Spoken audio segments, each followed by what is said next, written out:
Hi guys, welcome back to my channel. In this video, I'll be sharing with you guys how I dealt with depression as an international student in the United Kingdom. So let's backtrack a little bit. In 2020, I was diagnosed with transverse myelitis in Nigeria. Despite this sickness, I was still applying for scholarships at the time and applying for graduate school basically. So in 2021, the next year, I got the Commonwealth Share Scholarship. I mean, if you've been following this channel, you probably know that by now. I had to travel to the UK for my master's degree basically. So this is just to give you an insight of things that really triggered the depression and anxiety I had abroad. At the time in Nigeria, I was still having depression, so I was on antidepressants, but it got better, so I was taking off of the antidepressants while I was still in Nigeria. And when I had to travel to the UK for my master's degree, I wasn't on any antidepressants. So I got into the UK in the winter. It was really, really cold. And that was when countries were just opening up their borders. If you were not vaccinated at the time, you had to isolate for 10 days. So I was on isolation for 10 days. I didn't see anybody. I was basically just locked up in my room, eating and studying online. So at the time, I was going to school online before I finished my isolation. Where I was in the UK, I didn't know anybody, I didn't have family, I didn't have friends. I had just tried making a few friends in school, but I didn't still have a lot of friends who knew me very well and who I could like confide in completely. And one thing with transverse myelitis, if you know anybody who has transverse myelitis, it doesn't go well with extreme temperatures. When the weather is extremely cold or extremely hot, I have spasms, I have joint pain, I have nerve pain. It's a lot. It's actually a lot. So the weather was very, very cold at the time. I hadn't experienced anything like that. So the pain was just too much. In fact, I'm going to insert pictures here. At the time, I could barely walk on my own. And then the doctor had to recommend a walking aid, like crutches for me. So I was using crutches at the time because the pain was unbearable. It was terrible. And I had to go to school, right? And I know you would ask, why don't you just cover up? I was wearing jeans, I was wearing thick joggers, stockings, sneakers. I was wearing all of that. I was always covering myself, but for some reason it was just too cold for me. So this made me stay indoors a lot of times. I barely went out. I only went to classes and back, and probably just around the corner to buy something or to go grocery shopping. So I barely went out of the house. I was always indoors because it was always cold. At least for the first 6 months I was in the UK, the weather was very cold. In fact, at the time, the pain became so much that I had to be rushed to the emergency. I called the ambulance and they came to my apartment and picked me up and took me to the hospital. And I was hospitalized for like 2 weeks. It was a really difficult time for me, and I had so much depression because I was missing home badly. The weather was just too extreme for me. I couldn't go anywhere. I was in the hospital. I was in pain. I was sick. And on top of all of that, I had to still try to focus on my studies. I was still going to school at the time.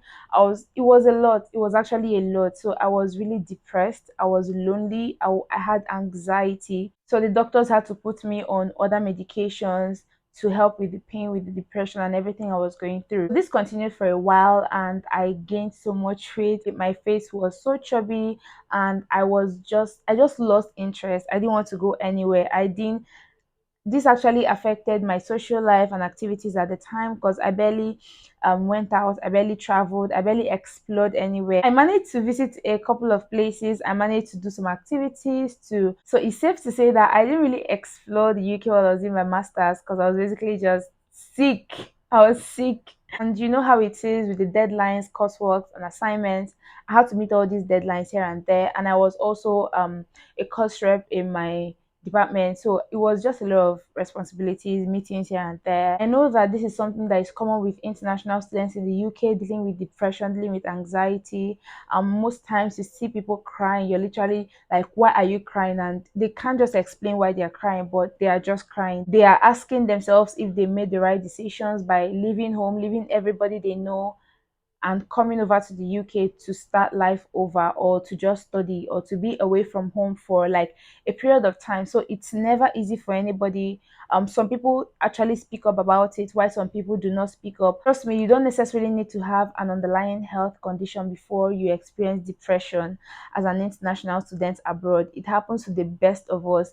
A lot of people complain of depression every now and then. Some people just go through it and they don't really tell anybody, they just continue struggling and hoping that one day things will get better. While for some other people, they are not able to bear it. Sometimes they get sick, can even impact their relationship with people, and a lot of other things. So I just want to share with you some tips that helped me, because at a point I knew I had to get myself together, dry my tears, and face life, because nobody is going to be there for me. I had to be there for myself.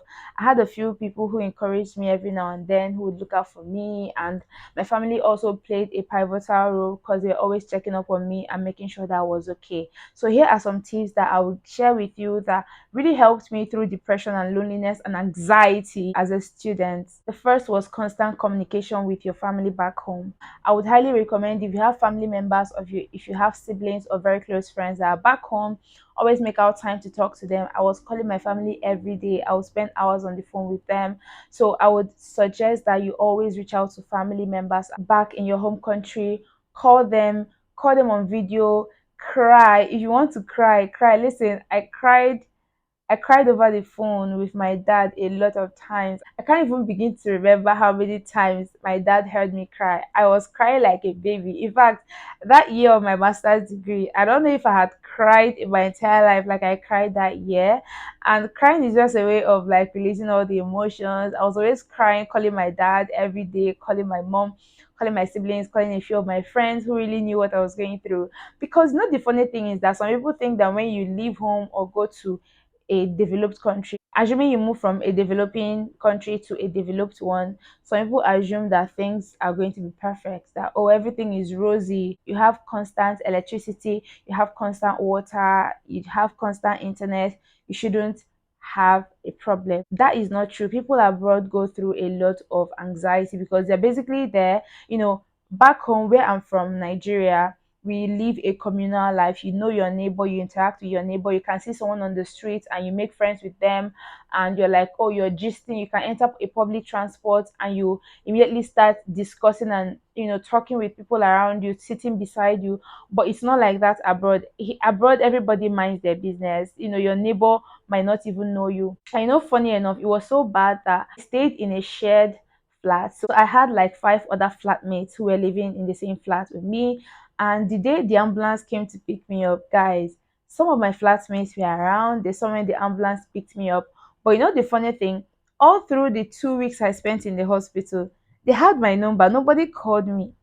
Nobody texted me on WhatsApp. Nobody checked up on me. Nobody came to the hospital. I mean, my flatmates, none of them came to the hospital to check up on me. None of them called me. None of them texted or even cared to know where I was. I was shocked. That was when I knew that I was on my own. I was shocked to my bones. And then when I came back, I met one of them in the kitchen. It was like, hi, hi.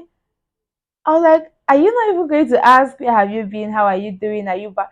It was terrible. And I just knew that I had to like focus on people who were focusing on me, period. The second thing I did was to find an extracurricular activity or something or a routine to fill into my day. So I started going to the gym. The gym really, really saved my life. I was going to the gym every other day, like sometimes 3 times a week or 4 times a week. I was also going swimming. So I suggest you start doing something fun. If it's sport, if it's learning a skill, if it's joining a group or a society in your school that can help you like stay away from home or just engage your mind in something new or something that is a process where you expect a result at the end of the day, right? So I wasn't really perfect at swimming, so I was still using it as an opportunity to learn how to swim better. So I was like doing all these things to see progress. I was also going to the gym so I could build more muscles and lose weight because I had gained some weight while I was hospitalized, and when I came back to have basically a healthy lifestyle to also move around some more. The next thing I recommend is to leave the house often.